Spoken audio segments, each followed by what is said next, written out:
आदाब नाजरीन, खबरनामे में आपका खैर मकदम है। पहले नजर हेडलाइंस पर। वजीर आजम नरेंद्र मोदी प्रयागराज पहुंचे हैं। कुंभ पहुंचते ही वजीर आजम नरेंद्र मोदी ने संगम में डुबकी लगाई। मोदी के साथ उत्तर प्रदेश के वजीर आला योगी आदित्यनाथ भी मौजूद हैं। इस मौके पर पीएम एक जलसे से खिताब भी करेंगे।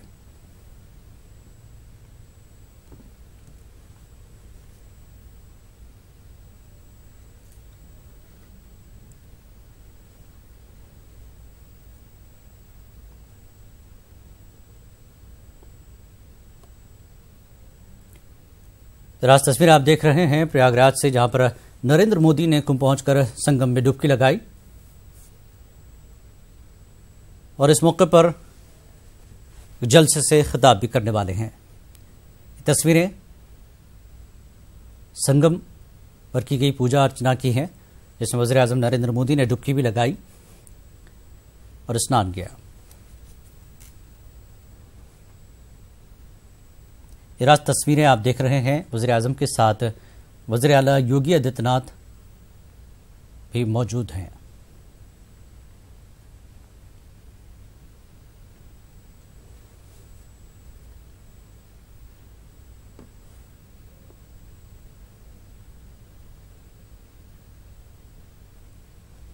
आपको बता दें, वज़ीर आज़म नरेंद्र मोदी प्रयागराज में कुंभ पहुंचे और वज़ीर आज़म नरेंद्र मोदी ने संगम में इस मौके पर डुबकी भी लगाई। मोदी के साथ उत्तर प्रदेश के वज़ीर आला योगी आदित्यनाथ मौजूद हैं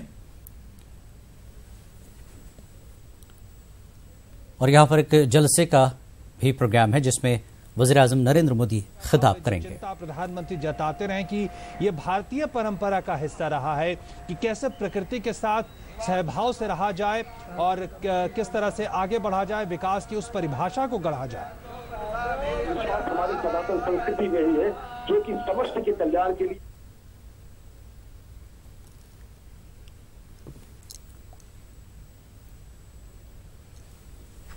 संगम में डुबकी लगाने के बाद मुख्तलिफ रसूम अदा करते हुए वज़ीर आज़म नरेंद्र मोदी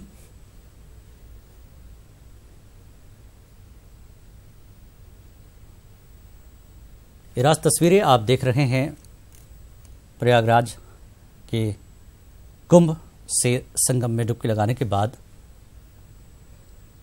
मुख्तलिफ रसूम अदा की जा रही है। वज़ीर आज़म नरेंद्र मोदी और वज़ीर आला योगी आदित्यनाथ एक साथ देखे जा सकते हैं।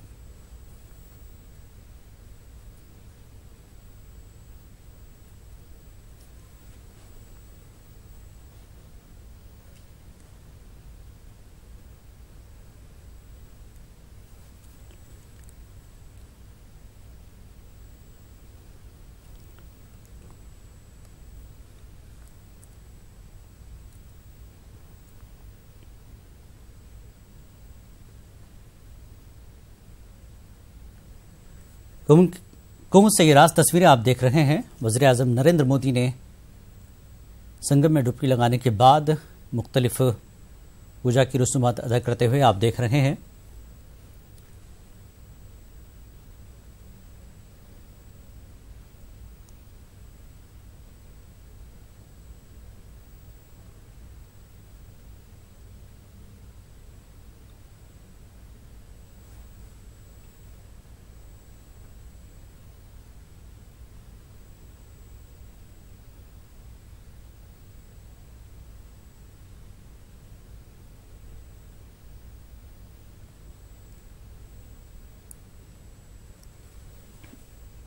वज़ीर आज़म नरेंद्र मोदी संगम में डुबकी लगाने के बाद स्नान किया और स्नान के बाद वज़ीर आज़म नरेंद्र मोदी पूजा अर्चना और आराधना इस वक्त कर रहे हैं। सख्त सिक्योरिटी के इंतजाम किए गए इस मौके पर, क्योंकि यहाँ पर वज़ीर आज़म और वज़ीर आला मौजूद हैं और यहाँ पर एक जलसे का भी इनेकाद होगा, जिसमें वज़ीर आज़म नरेंद्र मोदी खिताब भी करेंगे।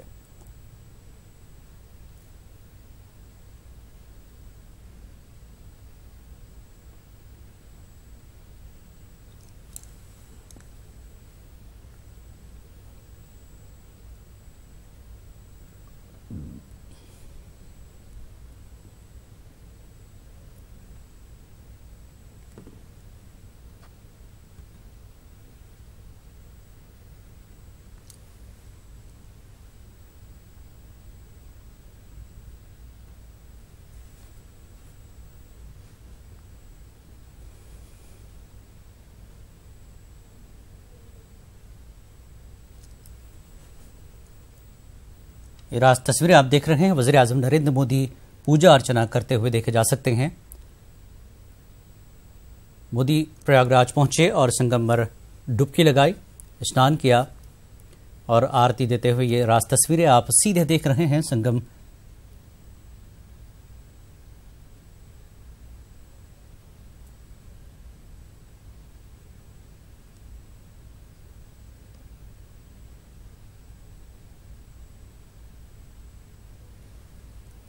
प्रयागराज में मौजूद कोटि कोटि देवताओं को और अनेक हमारे ऐसे नर नारायण स्वरूप में विद्यमान लाखों लोगों का ये कहीं न कहीं एक रूप में आती है कि किस तरीके से हम एक सशक्त नेतृत्व में चलकर एक सशक्त भारत का निर्माण कर रहे हैं, जिसकी अंतिम परिणति, लक्ष्य परिणति हमारी जगत गुरु भारत की होगी और उसके लिए प्रधानमंत्री संकल्पबद्ध है।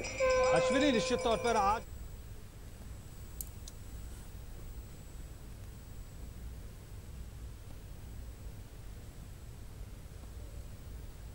और आगे बढ़ते हैं। इससे कबल वज़ीर आज़म नरेंद्र मोदी ने गोरखपुर में किसान सम्मान निधि योजना के आगाज पर अवामी रैली से खिताब किया। उन्होंने इस मौके पर कांग्रेस को सख्त तनकीद का निशाना बनाया। आपको बता दें कि किसान सम्मान निधि योजना के तहत 2 हेक्टेयर से कम जमीन के मालिक किसानों को पहले किस्त के 2000 रुपए की रकम आज अदा की गई, जो कि जिनको आज अभी तक पहली किस्त की रकम नहीं मिली है वो चंद दिनों में अदा की जाएगी। फिर कहूंगा, जिन किसानों को आज पहली किस्त नहीं मिली है उन्हें आने वाले कुछ ही समय में, कुछ ही हफ्तों में पहली किस्त की राशि उनके बैंक खाते में जमा हो जाएगी। लेकिन ऐसी भी कुछ राज्य सरकारें हैं जिनकी नींद अभी खुली नहीं है। उनको लगता है कि इस पर वो राजनीति करने जाएंगे। मैं इन सरकारों को चेतावनी देता हूं, अगर आपने अपने राज्य के किसानों की सूची समय पर नहीं पहुंचाई,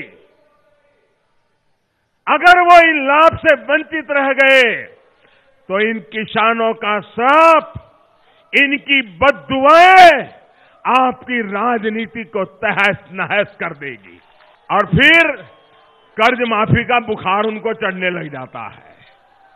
कर्ज माफी का बुखार चढ़ने लग जाता है और कर्ज माफी का बुखार चढ़ के रेवड़ी बांट करके किसान की आंख में धूल झोंक करके वोट बटोर लेना, ये चालाकी वो सीख गए थे। वादी कश्मीर में आज हड़ताल देखी जा रही है। अलहदगी पसंदों के मुश्तरका ग्रुप ने हड़ताल की कॉल दी थी। हड़ताल के पेश नजर श्रीनगर के पुराने शहर इलाके में 5 पुलिस स्टेशनों की हुदूद में आने वाले इलाकों में बंदिशें आयद की गई हैं। अलहदगी पसंदों की कॉल के पेश नजर यह कदम उठाया गया है। पिछले चंद रोज से हुर्रियत कॉन्फ्रेंस और जमात इस्लामी से वाबस्ता कई कारकुनों और लीडरान की गिरफ्तारी और मौजूदा हालात के तनाजुर में हड़ताल की कॉल दी गई है। हड़ताल की वजह से काफी हद तक मामलात जिंदगी मुतासर है, ट्रैफिक के नकल हमल भी मुतासर है। श्रीनगर समेत वादी के अक्सर अहम कस्बों में दुकानें और दीगर कारोबारी इदारे भी बंद हैं। नज़्म-ओ-नस्क की सूरत हाल को बरकरार रखने के लिए जगह जगह हिफाजती अमले को तैनात किया गया है। वाज़ेह है कि कल से ही कश्मीर में अफवाहों का बाजार गर्म है और लोगों में कई खदशात पाए जा रहे हैं। जम्मू कश्मीर के गवर्नर सत्यपाल मलिक ने रियासत के अवाम से खौफजदा न होने की अपील की है। गवर्नर ने अफवाहों पर ध्यान न देने की लोगों से दरख्वास्त की है। गवर्नर ने रियासत के मौजूदा हालात, खासकर हालिया पुलवामा हमले और उसके बाद पैदाशुदा सूरत हाल का जायजा लेने के लिए रियासती इंतजामी काउंसिल की एक मीटिंग मुनक्किद की। इस ज़मन में जारी प्रेस रिलीज के मुताबिक वादी में इजाफी फोर्सेस की तैनाती आम इंतखाबात के पेश नजर की गई है। इस ताल्लुक से फैलाई जा रही किसी भी अफवाह पर ध्यान न देने की अपील करते हुए गवर्नर ने कहा कि अफवाहों से लोगों में खौफ पाया जा रहा है और मामूल की सरगर्मियां मुतासिर हो रही हैं। बयान में मजीद कहा गया है कि सिक्योरिटी फोर्सेस की जानब से कुछ इक़दाम किए जा रहे हैं जो कि सिर्फ पुलवामा हमले के तनाजुर में है।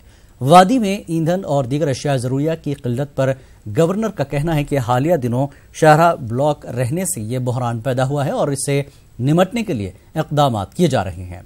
बयान में कहा गया कि ट्रांसपोर्ट खदमात मुतासिर रहने से भी अद्वियात की सप्लाई में कमी आई है।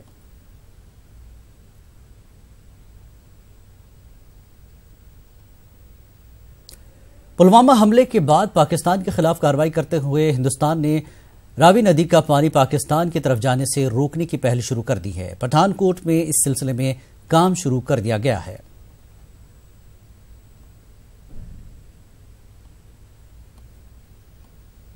भारत से पाकिस्तान की तरफ जाने वाले पानी को रोकने की कोशिश शुरू हो चुकी है। केंद्र सरकार ने शाहपुर कंडी प्रोजेक्ट, जो कि पिछले लंबे वक्त से रुका हुआ था, उस प्रोजेक्ट के काम को शुरू करने की परमिशन दी है। मैं इस वक्त पंजाब के पठानकोट में मौजूद हूं। सामने जो मेरे पीछे आप देख रहे हैं, ये रावी नदी का इलाका है।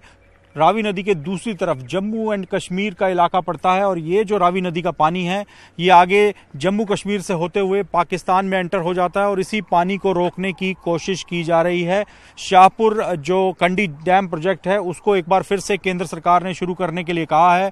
पंजाब सरकार भी उसमें मदद कर रही है। पंजाब सरकार का इरिगेशन डिपार्टमेंट चाहता है कि शाहपुर कंडी प्रोजेक्ट कामयाब हो और उसके बाद जो रावी नदी का पानी है, जो आप देख रहे हैं कि अभी आगे की तरफ जा रहा है, उसको यहाँ पर स्टोर किया जा सकेगा।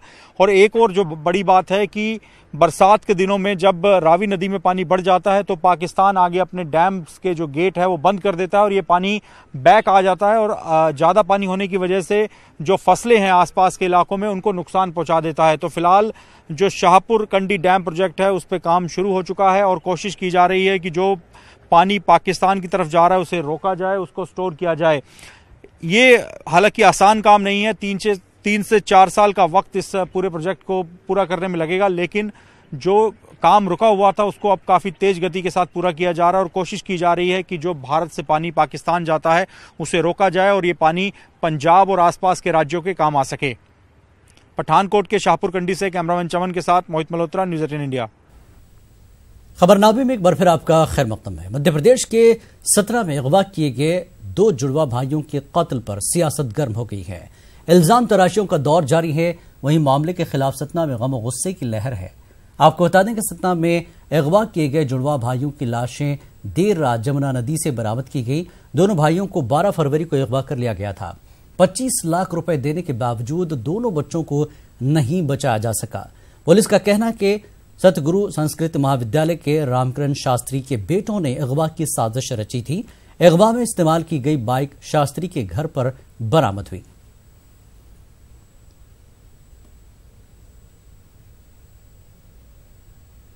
कर्नाटक के बीदर में अमन अमान को दरहम बरहम करने की साजिश पूरे तौर पर नाकाम हो गई है। मस्जिद में मुबैना तौर पर मूर्तियां नस्ब करके माहौल खराब करने की कोशिश की गई थी। बीदर के किले में वाक़ मस्जिद 16 सतून में वाक़ पेश आया था।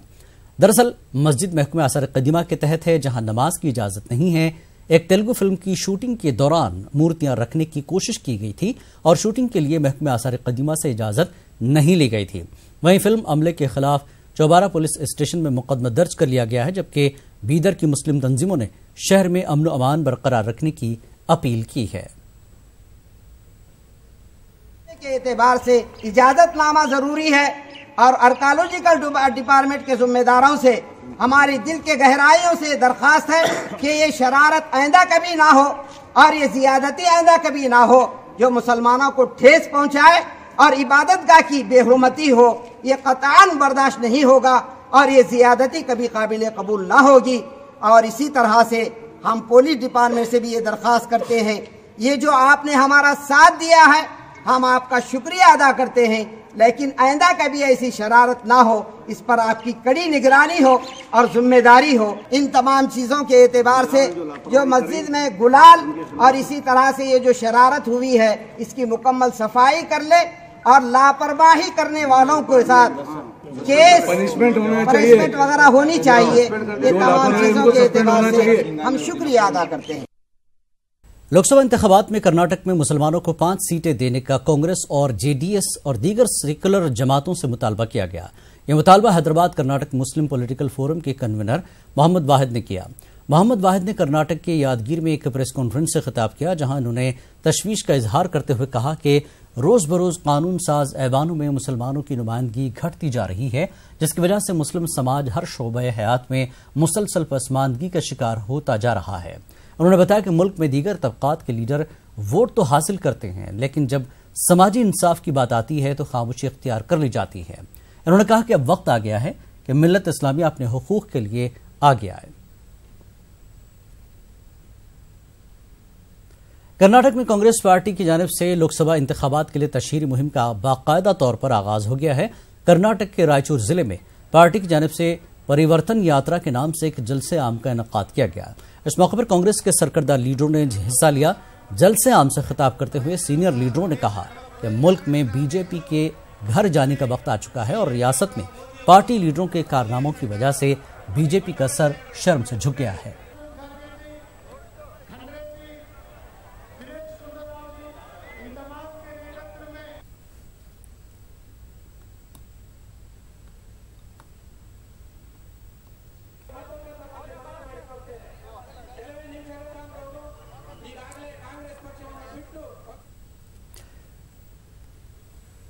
दीगर तबकात के साथ अक़लियतों की फलाह बहबूदी के लिए बेंगलुरु महानगर पालिका में कई स्कीमें मौजूद हैं। अक़लियती तबका इन स्कीमों से फ़ायदा उठाए। बेंगलुरु के सिद्धापुर वार्ड में मुनक़्क़दा SDPI की तकरीब में इन ख्यालात का इजहार किया गया। रोहित बेंगलुरु महानगर पालिका की तिब्बी कमेटी के चेयरमैन सिद्धापुर वार्ड के कारपोरेटर मुजाहिद पाशा ने BBMP की स्कीमों के जरिए मुंतखब अफराद में साइकिल, पुशकार्ड, स्त्री किट, सिलोन किट, सिलाई मशीन, लैपटॉप और दीगर अशिया तकसीम की।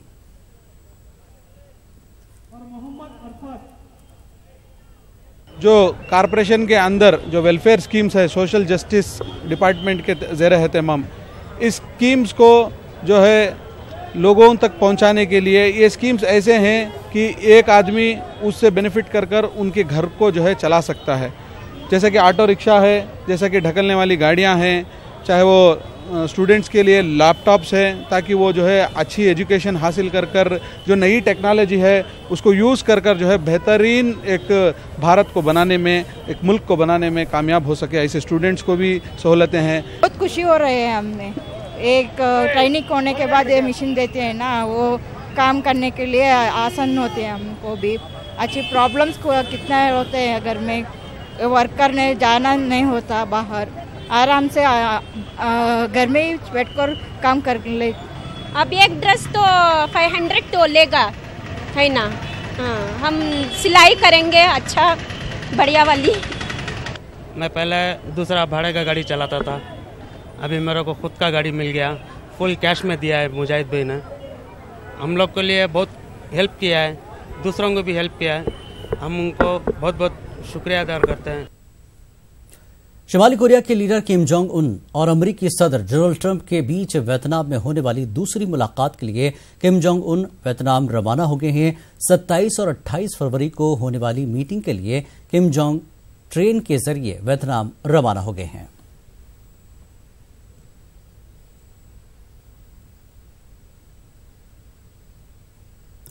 शुमाली चीन के अंदरूनी मंगोलिया खुद मुख्तार इलाके में भयानक सड़क हादसा पेश आया है। हादसे में कम से कम 20 अफराद हलाक हुए हैं, जबकि 30 से ज्यादा अफराद जख्मी हो गए हैं। बताया जा रहा है कि यह हादसा उस वक्त पेश आया जब कान में काम करने वाले लोगों को लेकर जा रही एक बस का ब्रेक फेल हो गया। इस हादसे में 15 लोगों की मौके पर ही मौत हो गई और एक शख्स ने अस्पताल जाते हुए दम तोड़ दिया, जबकि दीगर 4 जख्मियों का इलाज के दौरान अस्पताल में मौत हो गई।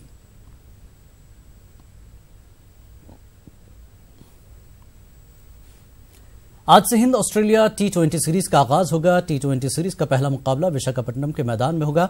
पहले मैच के लिए दोनों टीमों ने जबरदस्त वर्कआउट किया है। हाल ही में ऑस्ट्रेलिया दौरे पर मिली जीत के बाद जहां टीम इंडिया के हौसले बुलंद हैं, वहीं ऑस्ट्रेलिया भी जीत के इरादे से मैदान में उतरेगी। T20 मैच के पेश नजर विशाखापट्टनम में सिक्योरिटी के पुख्ता इंतजाम किए गए हैं। स्टेडियम के बाहर 1450 पुलिस एहलकारों को तैनात किया गया है। खबरनामे में फिलहाल इतना ही। आदाब।